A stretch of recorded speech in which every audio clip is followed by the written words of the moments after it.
Hi, my name is Anthony, and this is my story. Well, this is me when I was younger. Cute little Anthony that everyone adored. My sister always said she was jealous of me because I was granted with all the good genes. Tall, thin, blonde curly hair, blue eyes. What else could you possibly want?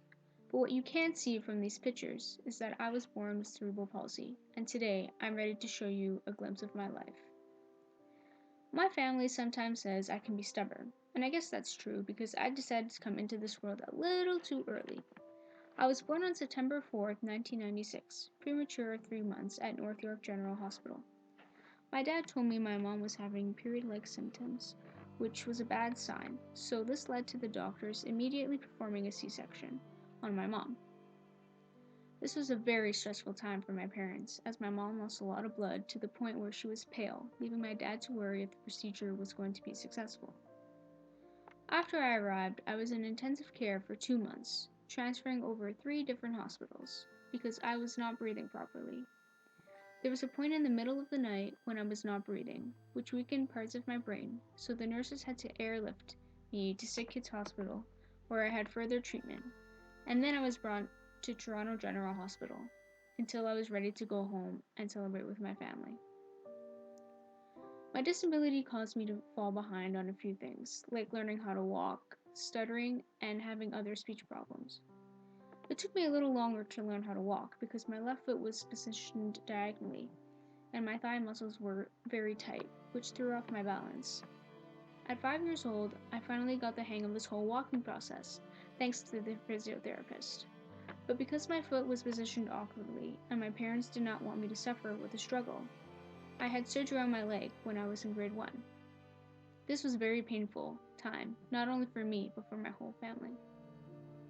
I can remember a couple of weeks before my surgery date, my parents tried to prepare me for the surgery. They explained to me that the doctors were going to fix my leg by cutting it open and inserting metal bars in my legs to correct the position. I freaked! I immediately froze, and all I could think about was, why does my leg need to be fixed? If they gave me a chance, I could just correct it myself, couldn't I? The horrifying day came. The moment I stepped into the waiting room, I wanted to run out. I remember playing with the blocks while having goosebumps all over my body. Then the nurse called my name. Anthony Tamburo, can you please come into this room? As I walked into the room, the first thing I saw was a clean bed. The nurse did a quick checkup, explained the process, told me to put on the robe, and when I got back onto the bed, I put the gas mask on and counted down from 10. I slowly woke up to hear my dad calling my name, and when I gradually opened my eyes, I saw my dad.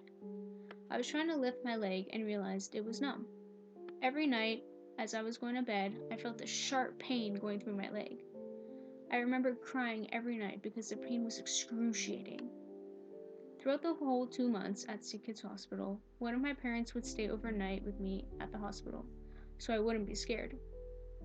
My dad still reminds me that he had to sleep on the very uncomfortable couch countless nights. Thankfully, I have a very close extended family that took care of my sister and brought me presents every time they came to visit me. After being at Sick Kids Hospital, I transferred to Bloorview Kids Rehabilitation Center to start to learn the whole walking process all over again. The best moments of my recovery at Bloorview was when I got to sit on the wheelchair because I feared the doctors would have to do more surgery on me if I was on the bed too long.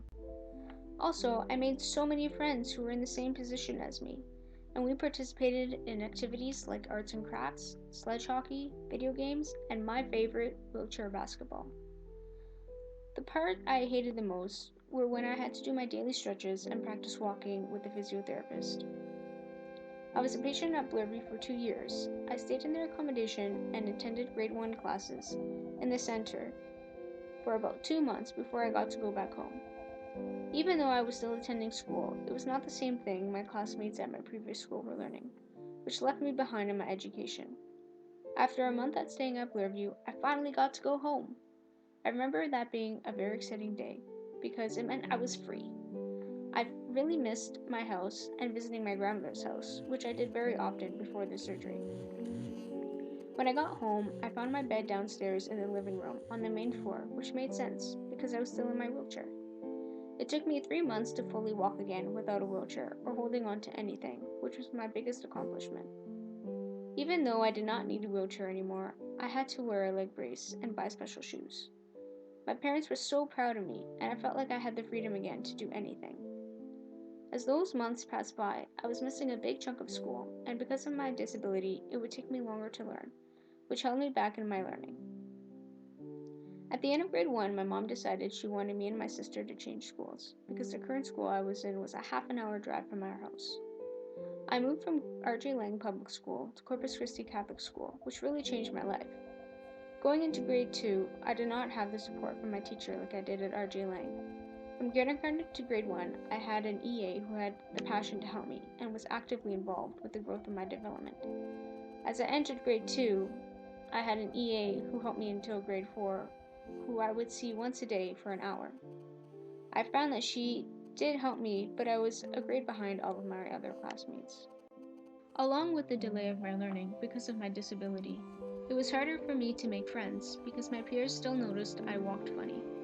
I was constantly bullied, physically and emotionally, because I was different from everyone else.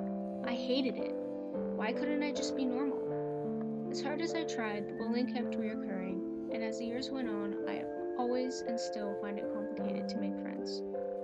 As I went through elementary school, I was just passing each grade, not grasping the concepts. When it was time for the parent-teacher meetings, my teachers said I was really behind and that I would never learn basic math and English because of my disability and because I was not motivated enough.